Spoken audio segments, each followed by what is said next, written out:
디모데전서 4장 6절에서 10절까지 말씀을 교독하겠습니다.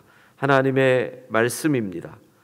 내가 이것으로 형제를 깨우치면 그리스도 예수의 좋은 일꾼이 되어 믿음의 말씀과 내가 따르는 좋은 교훈으로 양육을 받으리라.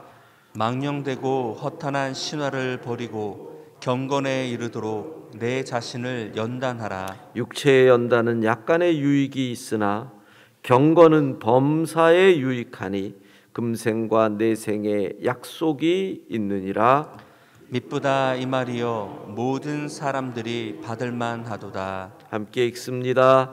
이를 위하여 우리가 수고하고 힘쓰는 것은 우리 소망을 살아계신 하나님께 둠이니 곧 모든 사람 특히 믿는 자들의 구주시라. 아멘.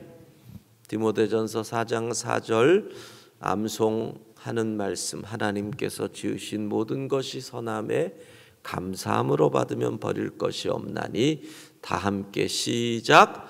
하나님께서 지으신 모든 것이 선함에 감사함으로 받으면 버릴 것이 없나니. 디모데전서 4장 4절 말씀. 아멘.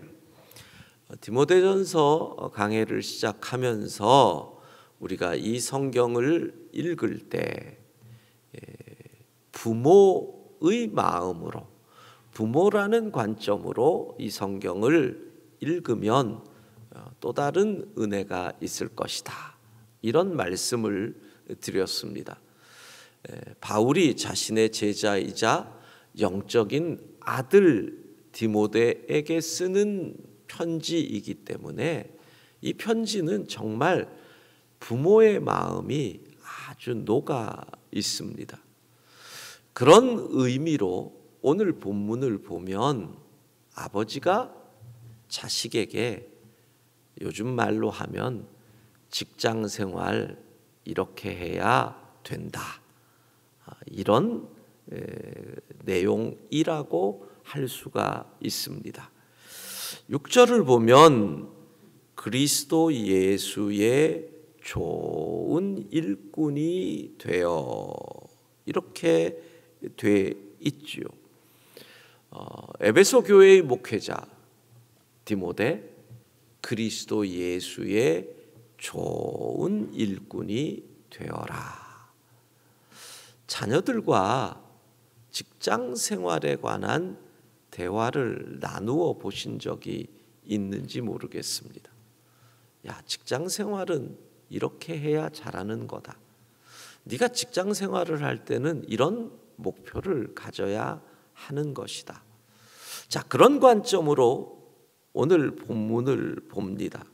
먼저 사도는 이렇게 얘기합니다. 6절에 내가 이것으로 형제를 깨우치면, 그러면 너는 그리스도 예수의 좋은 일꾼이 될 수 있다. 이것으로 형제를 깨우치면, 여기서 이것이라는 것은 바로 앞에 나온 말씀들이죠. 형제, 어떤 형제? 에베소 교회에 있는 형제들. 어쩌면 앞으로 믿음에서 떠나 미혹하는 영과 귀신의 가르침을 따를 수 있는 형제들, 거짓에 속을 수 있는 형제들을 깨우쳐라. 이것, 예수 그리스도가 참 하나님이시고 참 인간이신 이 진리로 너의 형제들을 깨우쳐라. 그것이 너의 일이다. 이렇게 말씀하는 것이죠. 그 말은 진짜와 가짜를 구별할 수 있어야 한다라는 얘기죠. 진리와 비진리를 구별할 수 있어야 한다는 거죠. 어쩌면 우리의 자녀들이 직장에 가도 그런 얘기 해줄 수 있을 것 같습니다. 야, 직장에서 수많은 사람들 만날 건데 너 진짜와 가짜를 구별할 수 있어야 된다. 모든 사람들이 너를 이용하려고 하이에나처럼 덤벼들 수도 있는데 정신 차려라. 진짜와 가짜, 왜 사람들은 가짜에 빠질까요? 예전에, 요즘도 하는지 모르겠어요. TV에서 그 사람들이 자기 집에 있는 골동품 갖다가 오면 이거 진짜다 가짜다 구별해주고 감정해주는 TV 진품 명품인가 그런 게 있었잖아요. 거기서 주로 골동품을 감정하던 분이 이 유튜브 채널에서도 사람들이 골동품 도자기 같은 거 갖고 오면 감정해주고 이게 진짜다 가짜다 이건 얼마 정도 한다 이런 거 해주는 게 유튜브에 있어서 몇 번을 본 적이 있습니다. 도자기를 주로 보시는데 거기서 많이 배웠어요.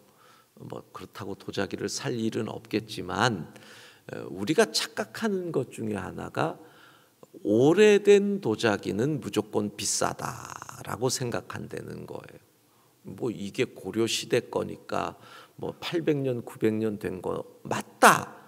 그런데 가격은 얼마 안 하는 거예요. 그러니까 오래돼도 예를 들면 그 시대 그런 도자기가 흔하면 가격이 안 올라가고 오래돼도 색깔이 선명하지 않으면 아니고 이런 기준을 이야기해 주더라고요. 그런데 왜 가짜에 속느냐 봤더니 가장 큰 이유는 몰라요. 몰라서예요. 그런데 자기가 안다고 확신을 가지고 있어요. 그런 거잖아요. 무식한데 유식한 줄 알아요. 이런 사람들은 거의 가짜를 들고 와서 도리어 막 큰 소리 치더라고요. 이게 왜 가짜예요? 이게 막 이러고 나가는 거죠. 왜 그렇게 됐을까요? 그 근본에는 욕심이 있는 거예요. 욕심. 그러니까 내가 이걸 샀는데 이게 몇 배는 남긴다. 심지어는 요즘 젊은 사람들도 많더라고요. 어디서 일본의 야후의 경매에서 사오고요. 미국의 이베이에서 사갖고 와가지고 그래가지고 샀다고 들고 오는 사람들이 있어요.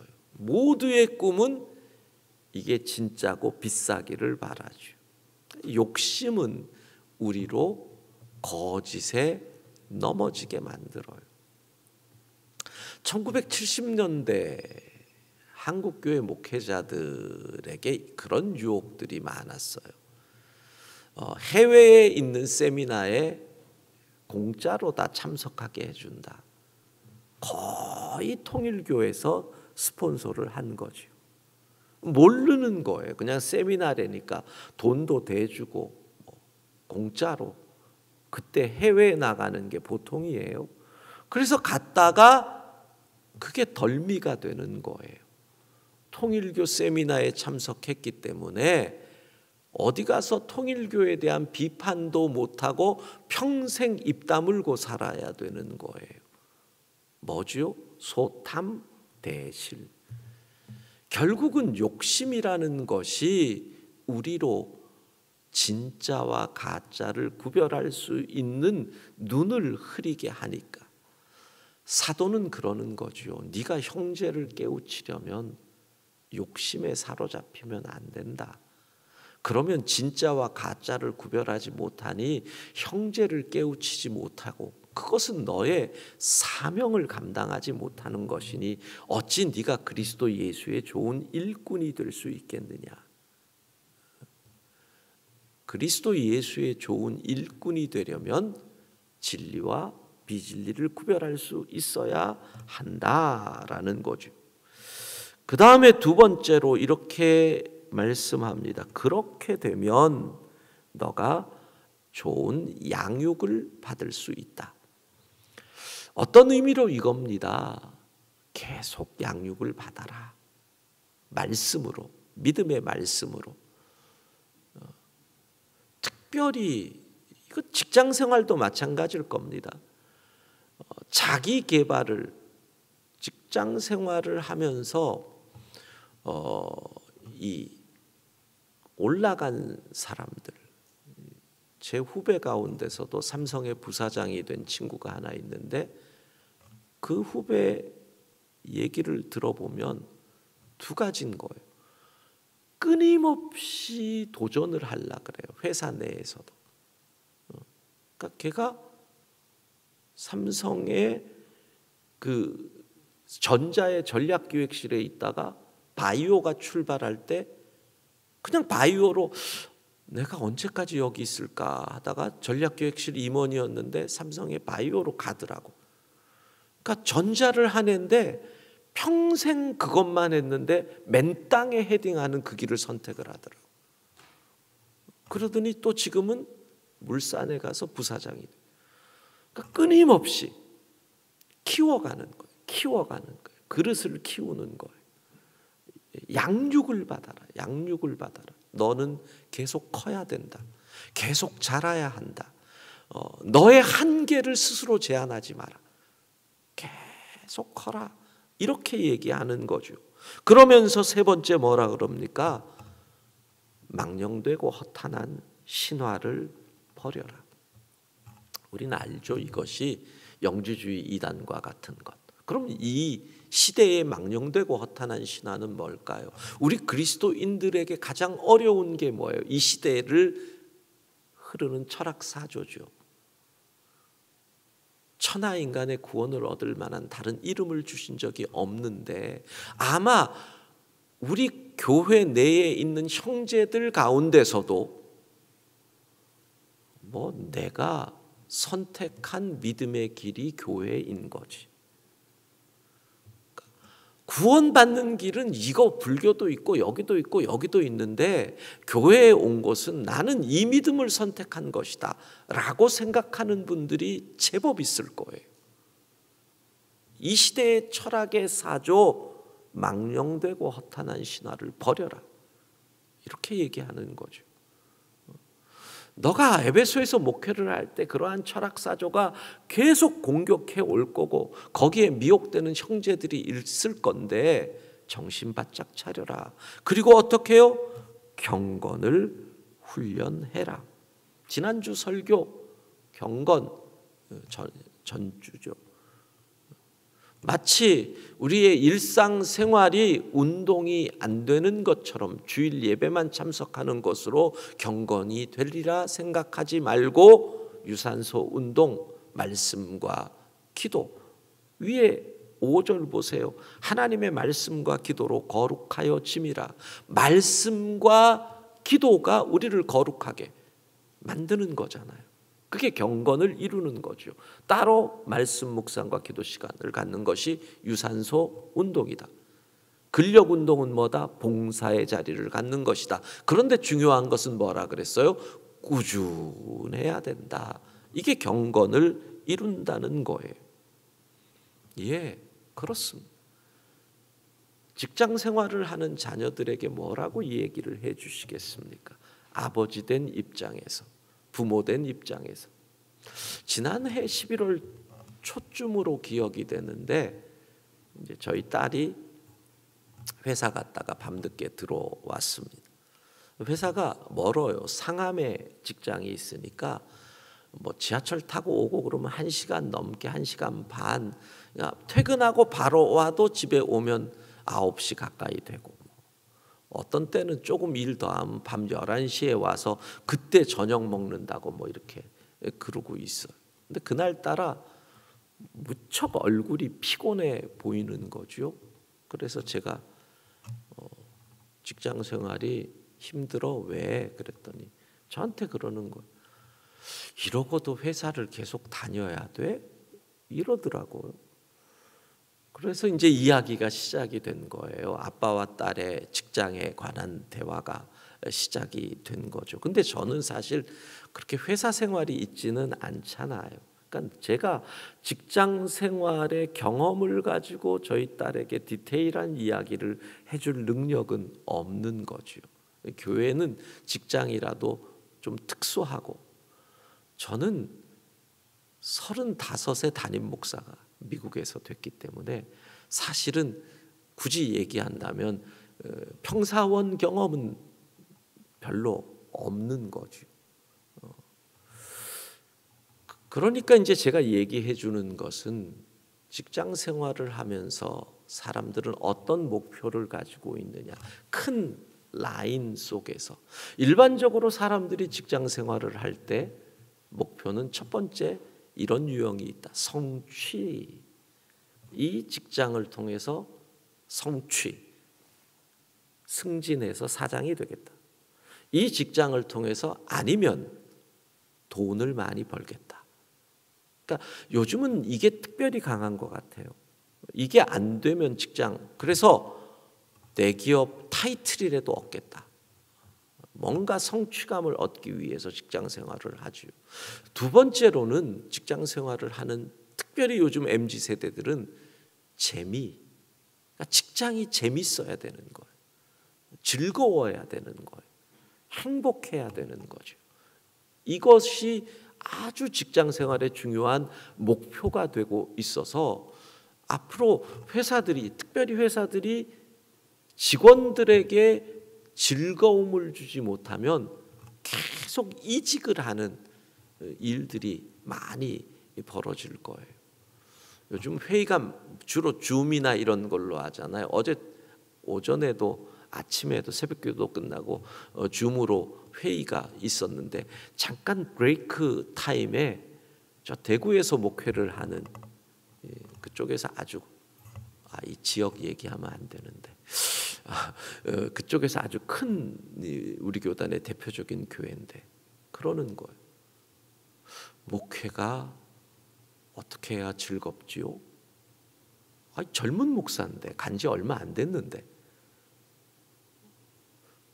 목사가 목회를 하는데 목회가 어떻게 해야 즐겁지요? 그렇다고 뭐 교회가 큰 문제가 있고 싸움이 있는 것도 아닌데, 제가 볼 때는 즐겁지 못한 이유 중에 하나, 번아웃이 온 게 아닌가. 그러니까 가서 아마 1년 동안 죽도록 하다가 어떤 번아웃이 오는 게 아닌가, 뭐 이런 생각이 들었는데, 이 즐거움이라는 게 참 중요하죠. 그런데 직장 생활에 있어서 세 번째 또 중요한 목표가 있습니다. 의미라는 겁니다. 의미. 우리의 표현으로는 비전이라고도 하죠. 그러니까 이 직장 생활을 통해서 의미가 있고 싶은 거죠. 내 직장 생활이 사회에 어떤 공헌을 하기를 원하는 겁니다. 그래서 요즘은 많은 사람들이 조금 일찍 은퇴를 해서 의미 있는 일을 하고 싶다고 월급을 적게 받지만 NGO와 같은 어떤 다른 직장으로 찾아가는 일들이 많아지고 있죠. 의미 참 중요합니다. 우리 그리스도인들의 직장 생활의 목표는 무엇일까요? 어떻게, 무엇을 보고 직장 생활을 해야 할까요? 사도는 이렇게 얘기를 합니다. 10절, 우리가 수고하고 힘쓰는 것은 우리 소망을 살아계신 하나님께 둠이니. 사랑하는 성도 여러분, 살아계신 하나님께 소망을 두기를 바랍니다. 그걸로 일을 하는 겁니다. 돈 많이 버는 거, 성취, 기쁘고 즐겁게 일하는 거, 즐거움, 의미 있고 비전을 향해 일하는 것, 그 모든 직업의 목표 위에 살아계신 하나님께 소망을 두라. 그렇게 하나님께. 잘못하면 죽은 거에 소망을 둡니다. 돈, 죽어 있는 것에 소망을 둡니다. 살아계신 하나님께 소망을 두고 오늘도 삶의 자리에서 수고하고 힘쓰는 하루가 될 수 있기를 바랍니다.